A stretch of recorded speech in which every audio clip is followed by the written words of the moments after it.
There are many kinds of stores around the world: supermarkets, convenience stores, department stores, drug stores, and many more, just to name a few.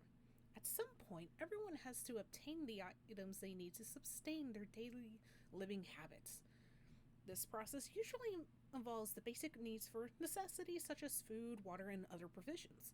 When that time comes, people often travel to a designated or specialty business to walk around shopping in order to find the sought after provisions. Stores have made a study of human habits and have discovered trends in purchasing. To encourage an increase in these buying trends, the stores have arranged themselves to funnel shoppers through them to find the products they need, all the while showing them other products they might have an interest in. As shoppers look around, they often spot or discover an unknown or forgotten interest they suddenly feel an overwhelming need to own. This unplanned purchasing of items is known as impulse buying. This may seem harmless enough, but impulse buying can lead to thousands of dollars in unplanned bills and crippling financial difficulties.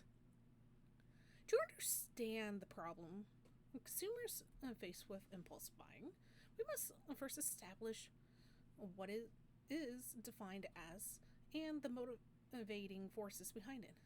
Merlin Webster dictionary defines the word impulse as a sudden, spontaneous inclination or inclement to usually unpremeditated action.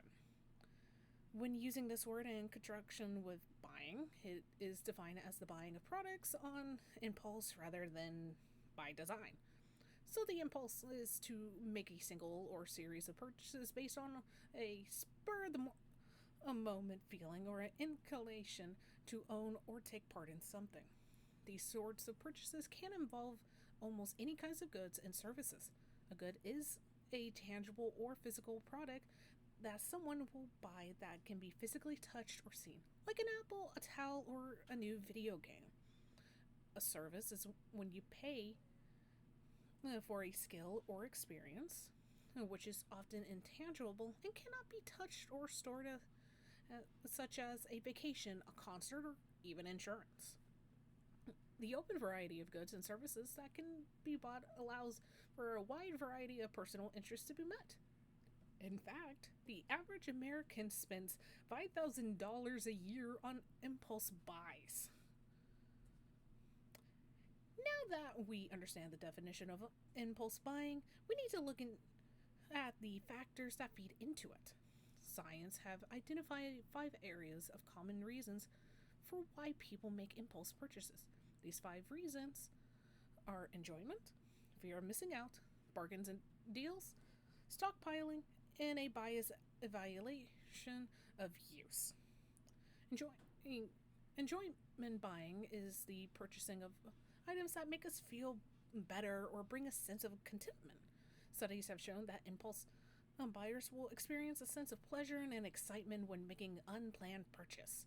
Some studies have also found that many of these same purchasers would experience guilt at the lack of self control, but would continue the practice anyway as the feeling enjoyment was greater.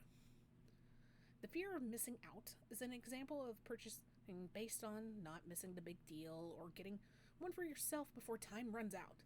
This reasoning comes from a deep seated need in most people to feel like they're getting the best deal possible and avoiding regret. Businesses have studied human emotions and become very talented at targeting based inclinations like self doubt and wants.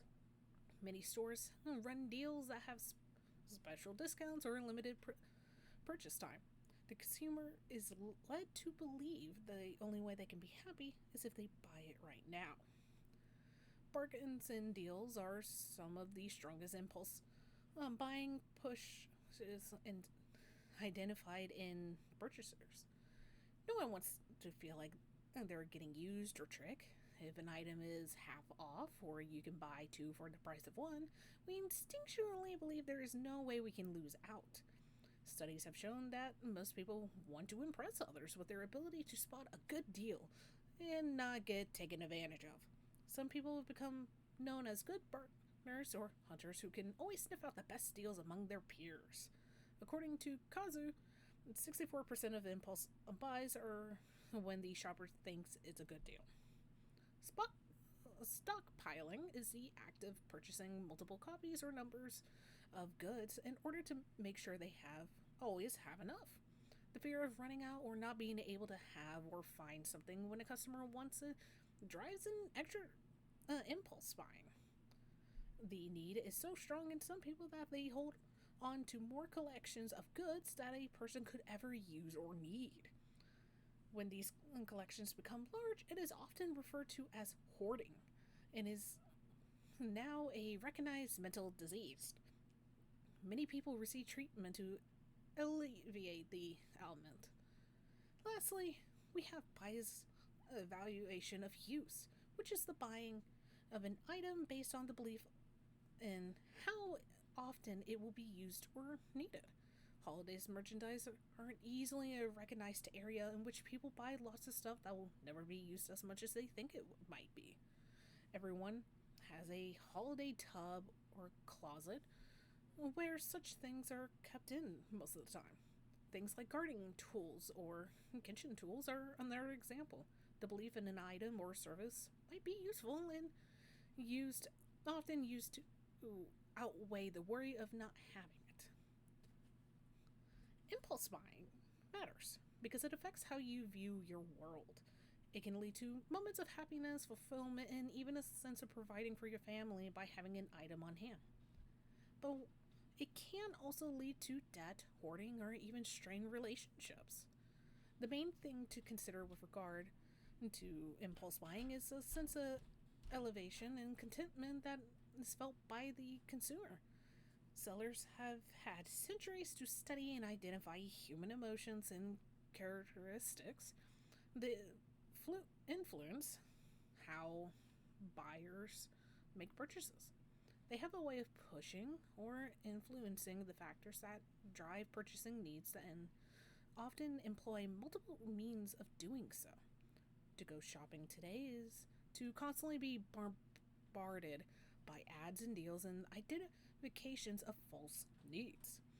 Impulse buying is a rampant and growing problem seen in today's society. While science has identified some of the contributing factors in impulse buying, it has done little to concur it and often encourage it.